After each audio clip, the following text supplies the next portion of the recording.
ఇదేనా రావటం? ఆ, మరి మీ బావ భగవంత్ దగ్గరికి వెళ్ళలేదా? ఉహు. ఏ నో రాజేష్. రాజేష్, ఆ ఇంటికి వెళ్తే అక్క జ్ఞాపకాలే గుర్తు వస్తున్నాయి, అందుకని. అవును కదా, మీ అక్క చనిపోయింది కదూ? నో రాజేష్, చంపబడింది. రాదా? అవును రాజేష్, ప్రేమకు బలైంది అక్క. ప్రేమకు బలా? అవును, లేకవన్న పులిలా అక్కను నమ్మించి తన్ని ప్రేమిస్తున్నానని నటించి అక్కని అతి దారుణంగా చంపాడు ఆ కార్మిక నాయకుడు విజయ్. రాదా? అవును రాజేష్, గుడ్డిగా నమ్మి అతనితో వెళ్ళింది. ఆ కిరాతకుడు మాత్రం అక్కని తన నూరేళ్ల జీవితాన్ని నాశనం చేశాడు. అదంతా నిజమని నువ్వు ఎలా నమ్ముతున్నావు రాదా? నా మనసు చెప్పింది, అదిగో ఈ లోకం చెప్పింది, ఆ పోలీసులు చెప్పారు, మా బావ భగవాన్ చెప్పాడు. ఇన్ని సాక్ష్యాలు పెట్టుకొని ఎలా నమ్మకుండా ఉండమంటావు రాజేష్?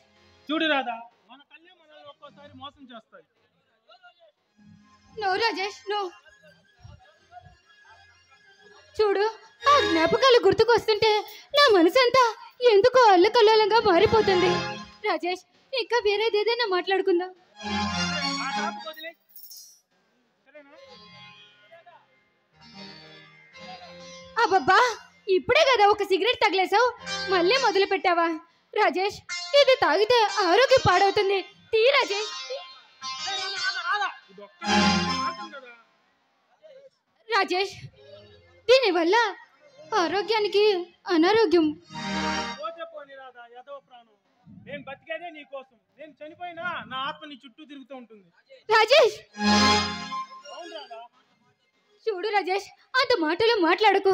నౌకిల్లిగాను అలా అంటే ఎలా రాజేష్? చూడు రాజేష్, నువ్వు లేకపోతే నేను జీవించలేను రాజేష్. ఏదో జోక్ చేశాను రాదా, ఇంత మాత్రమే నువ్వు సీరియస్ అయిపోతే ఎలా? ప్లీజ్ రాజేష్, ఈ సిగరెట్ మానే. అలాగేలే.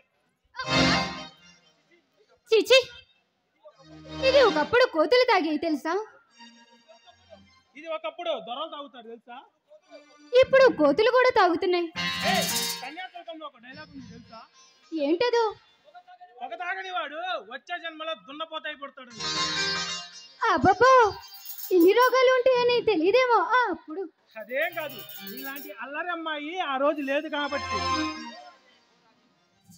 నో రాజేష్.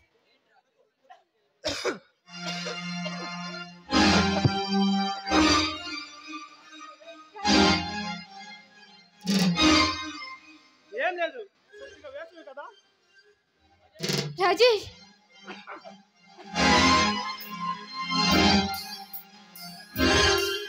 ఏం లేదు. రాజేష్, రక్తం వస్తుంది. ఏం కాదులే రాదా, వేసవి కదా, కొంచెం వేడి చేసింది అంతే. రాజేష్, దయచేసి నేను చెప్పినట్టు విను రాజేష్. ఏం చేయమంటావు చెప్పు. రాజేష్, వెంటనే వెళ్ళి డాక్టర్ని కలు. ముందలా ఆ సిగరెట్ మానేస్తానని నాకు మాట ఇవ్వు. అలాగేలే, డాక్టర్ కలుస్తాలేవో. సరేనా? ఓకే రాజేష్. సరే, ఒట్టే చెప్తున్నా, డాక్టర్ రేపు పొద్దున కలిసి. సరేనా? అలాగే రాజేష్.